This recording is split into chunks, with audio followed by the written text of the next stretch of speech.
কি ধারে কাছে আসতে পারবে না। ইস, নিট 4,000 টাকা, 4,000 টাকা ছেড়ে কাট। শালা কাট তো কাট। নতুন জামাটিও তো বেশ নতুন লাগছে।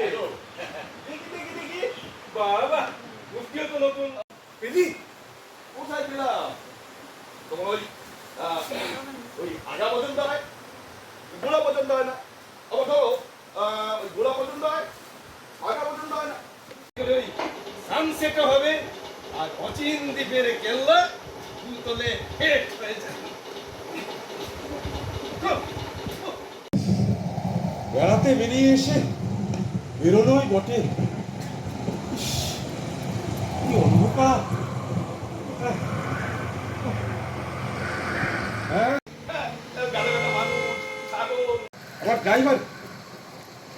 আমার ড্রাইভারকে বিড়ি খেতে দেখে। হ্যালো দাদা, শুনছে? আবার অজ্ঞান হয়ে গেছে দাদা।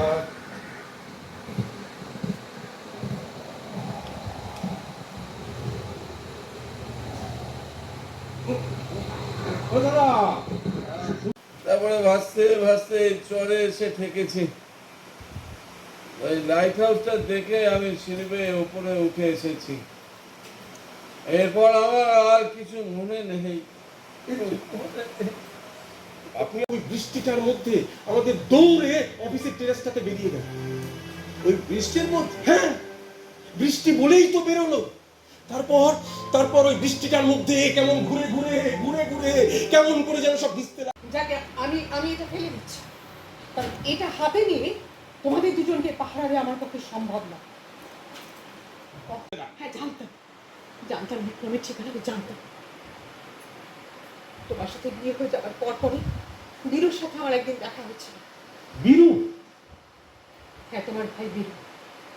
ততদিনে ওরা কিন্তু আমি তো বিক্রেত প্রশ্ন কোনো মানুষ নই যে প্রতিদিন নিজেকে আঘাত দিয়ে, কষ্ট দিয়ে, রক্ত জড়িয়ে আনন্দ পাবো।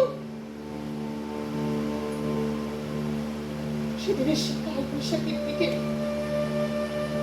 তোমার কাছে আমার নিজেকে উজাড় করে দেওয়া, এই সময় কি তোমার কাছে কোনোদিন কোনো মনে আছে? আজ আমি হ্যাঁ করে ভেবে দেখেছো কখনো কতটা ভালোবাসি একটা মেয়ে তার সব কিছু কাউকে দিয়ে দিতে পারে? বহুদিন বঙ্গু অথর্ব বাড়িতেই থাকেন। বাবা একটা সামান্য চাকরি করতেন। ভাই খুব খারাপ স্টুডেন্ট। আর সব থেকে বড় প্রমাণ হলো তোমার মনের মধ্যে তো এখনো সেই কালবৈশাখী বিকেল আর এই পুরোনো প্রেমিক চটকিয়ে বসে আছে।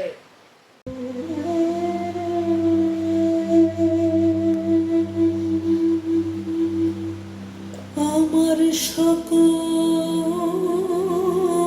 নিয়ে বসে আছি সর্বনাশের আশায়। ওরা যে আমাকে নিঃস্ব করে দিয়ে চলে গেল।